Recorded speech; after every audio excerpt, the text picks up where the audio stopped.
नमस्कार साथियों, मैं Ramkaran Singh Yadav, advocate, director CDR law and tax services private limited.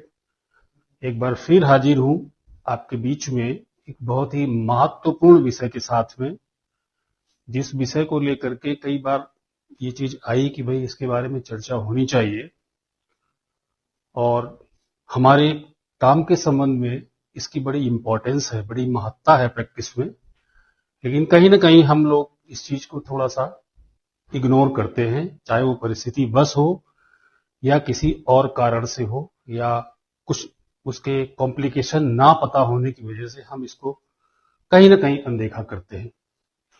हम बात कर रहे हैं सीजीएसटी रूल्स 112 के संबंध में, जो कि हमारे लिए बहुत ही आवश्यक है। उसके कॉम्प्लिकेशन जानना, समझना और भविष्य में उस पर होने वाली, उसकी वजह से होने वाली परेशानियों को लेकर के आज हम चर्चा करेंगे आपके बीच में। साथियों, अगर हम देखें तो सीजीएसटी रूल्स 112 क्या कहता है और वो हमारे लिए उसका नेग्लिजेंस यानी उसकी अगर हम अनदेखी करते हैं तो वो मेरे लिए क्या क्या समस्याएं आगे खड़ी कर देता है। आइए उसके बारे में चर्चा करते हैं। मैं एक बार आपको बता दूं, सीजीएसटी एक्ट रूल 112 कहता है कि अगर हमने कोई एविडेंस प्राइमरी स्टेज पे एडजुडिकेटिंग अथॉरिटी के सामने अगर हमने उसका प्रमाणन नहीं किया है, उसको प्रस्तुत नहीं किया है, कोई आवश्यक कागजात, कोई आवश्यक एविडेंस अगर हमने उसके सामने प्रोड्यूस नहीं किए हैं और हम सोचते हैं कि भाई चलिए हमारे पास एक सूचना आई, इंटीमेशन आई एएसएमटी 10 के जरिए, हम उसके जो जरूरी कागजात थे उसको नहीं दे पाए या नहीं दे दिया या हमने उसे इग्नोर किया। इसके बाद डीआरसी 01 आया और डीआरसी 01 में भी हमने उसको बहुत सीरियसली नहीं लिया कि चलिए क्या होगा, ज्यादा से ज्यादा एडजुडिकेट कर देंगे, हम अपील में जाकर के इसके लिए डॉक्यूमेंट दे देंगे। और यहां तक कि अगर अपील में भी हमें नहीं सुना जाता है या हमारी अपील रिजेक्ट हो जाती है तो हम इसके एविडेंसेस जो है वो ट्रिब्यूनल में जाके दे देंगे या अपर कोर्ट्स में जाके दे देंगे। साथियों, यहां हम एक गलती करते हैं।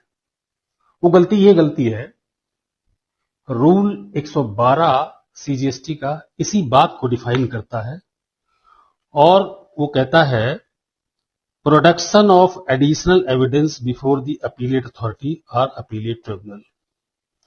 किन किन शर्तों में हम अपर कोर्ट में यानी अपीलेट अथॉरिटी को के समक्ष या ट्रिब्यूनल के समक्ष एविडेंस दे सकते हैं, एडिशनल एविडेंस प्रोड्यूस कर सकते हैं और किन किन परिस्थितियों में अपीलेट अथॉरिटी या अपीलेट ट्रिब्यूनल हमारे उस एडिशनल एविडेंस को स्वीकार करेंगे या नहीं करेंगे।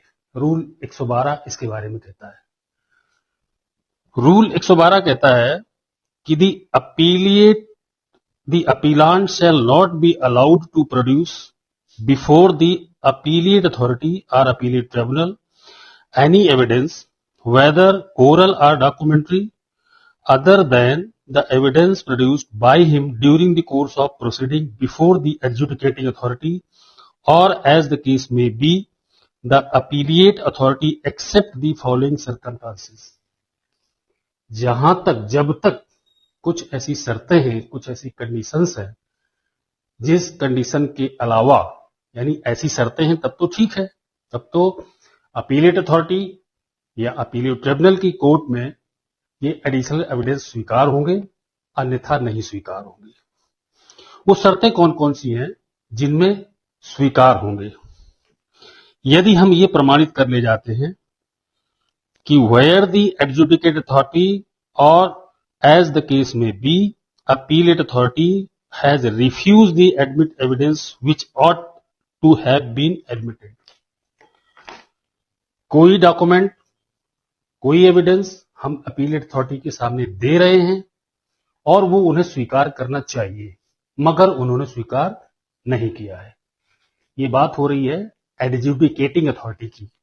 अगर हमने उनको कोई डॉक्यूमेंट या एविडेंस केस के संबंध में दिया है, दे रहे हैं, उन्हें वो स्वीकार करना चाहिए, लेकिन एडजुडिकेटिंग अथॉरिटी उस चीज को उन्होंने एक्सेप्ट नहीं किया है। तो ऐसी दशा में हमें ये पावर है कि अपीलिएट अथॉरिटी या अपीलिएट ट्रिब्यूनल में उस चीज को स्वीकार किया जाए। दूसरी कंडीशन साथियों ये है, where the appellant was prevented by the sufficient cause from the producing the evidence which he was called upon to produce by the adjudicating authority or as the case may be the appellate authority। और कोई ऐसा evidence जो मांगा गया था, adjudicating authority ने हमसे मांगा, और किसी पर्याप्त कारण की वजह से, जिस पर्याप्त कारण से एडजुडिकेटिंग अथॉरिटी सहमत है, ऐसे पर्याप्त कारण की वजह से हम अपना एविडेंस नहीं दे पाए, तो ऐसी दशा में अपर कोर्ट रूल 112 के तहत हमें मना नहीं कर सकते हैं। तीसरी कंडीशन साथियों आती है, where the appellant was prevented by sufficient cause from producing before the adjudicating authority और as the case may be the appellate authority any evidence which is relevant to the grounds of appeal. जहां पर जो भी स्थिति हो, न्याय निर्णय प्राधिकारी यानी एडजुडिकेटिंग अथॉरिटी या अपील अधिकारी द्वारा प्रस्तुत करने के लिए अपील के आधार पर सुसंगत कोई साक्ष्य मंगाए गए थे, किंतु अपीलार्थी पर्याप्त कारणों से उन्हें प्रस्तुत करने में असफल रहा।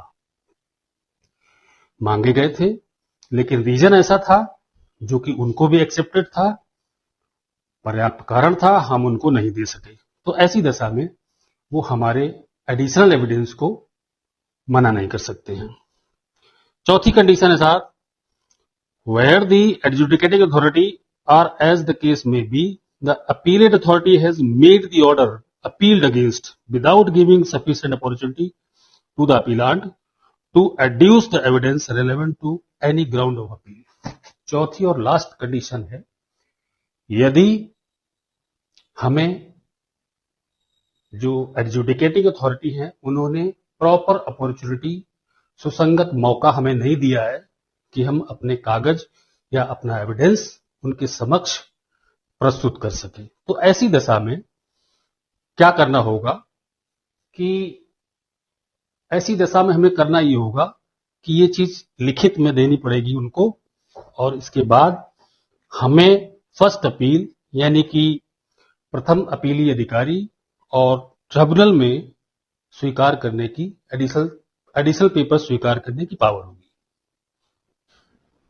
तो साथियों, ये था रूल 112 का नियम, जो हम सभी को बहुत ही सावधानी पूर्वक जिसका पालन करना चाहिए, क्योंकि हमने देखा कि अगर हमने ऐसे एविडेंसेस को प्राइमरी स्टेज पर अनदेखा किया तो कहीं न कहीं एक अच्छा केस जिसके लिए मेरे पास पर्याप्त एविडेंस थे हमारे हाथ से निकल जाता है और हमारे क्लाइंट का नुकसान हो जाता है।